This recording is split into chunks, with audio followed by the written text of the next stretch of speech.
Excited boy.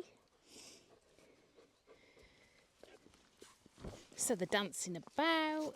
So I'm giving him my attention, which is reinforcing the behaviour, this giddy behaviour, which is obviously linked to his emotion. Yeah. So it grows.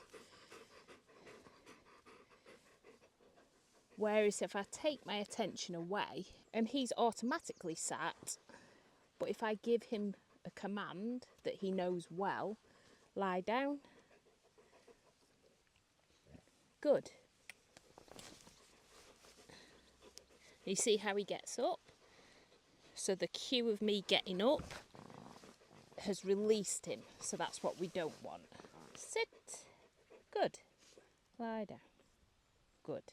And they start to get conditioned that when you sat down, for example, they automatically lie down. So in the beginning, when my dog's sort of excited, as we have with everything else, we are back to the initial stages where I have to do more as the handler. But the aim is to quickly do less for the dog to work out what to do and therefore self-regulate. Good.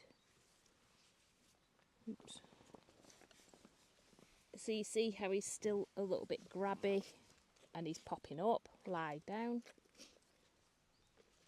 Good. I'll have to reset him a couple of times in different environments, because the more you practice this in different places, the quicker the dog learns. And just to be clear, this is a certain stage. We're not talking about extreme behavioural problems here. Good.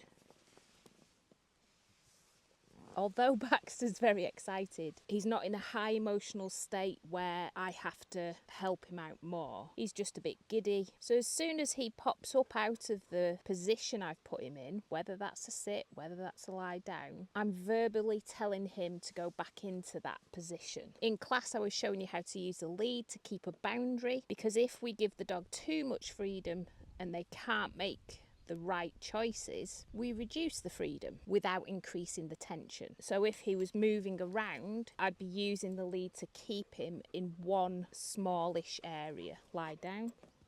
Good. In the beginning, I purposely reinforced that excited behaviour. The behaviour escalates, the emotion grows. Whereas if I just do less, I just give the dog a clear action that I know they're very good at, then it gives the dog a chance to be successful. And you can tell he's very focused on me. He's very much, what we're doing, what's next. Because when I move, there, you see how he thinks, lie down. Good. He thinks that when I get up, he's supposed to get up. He's been trained to do that. He's also not truly relaxed. But I can desensitise him slowly to my movement. Good. So there I'm just leaning forward. Good. Lie down. So there I pushed it too much. I moved. So I go back a step and I just move a little bit. Good.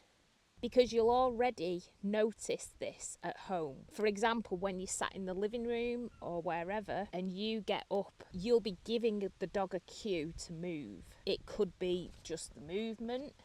Good. Because you haven't taught the dog that they don't have to follow, of course they'll follow. With any dog training, it takes time. It depends on your dog, where they're at in their training, what I can do and where I can do it, how fast I can do it, how much pressure I can put the dog under. The pressure to the dog looks different to each individual dog. Going sitting in a cafe where there's lots of people, that's high distraction, that's a lot of social pressure. So like with everything, we start with low distraction, so you can practice the settle in different places, incrementally increasing the distraction. So try it in different places, have fun. It's a good excuse to go to the pub. When you're ready to go, try and release them before any movement. So rather than me getting up now, I'm going to give him his release command. Okay, good.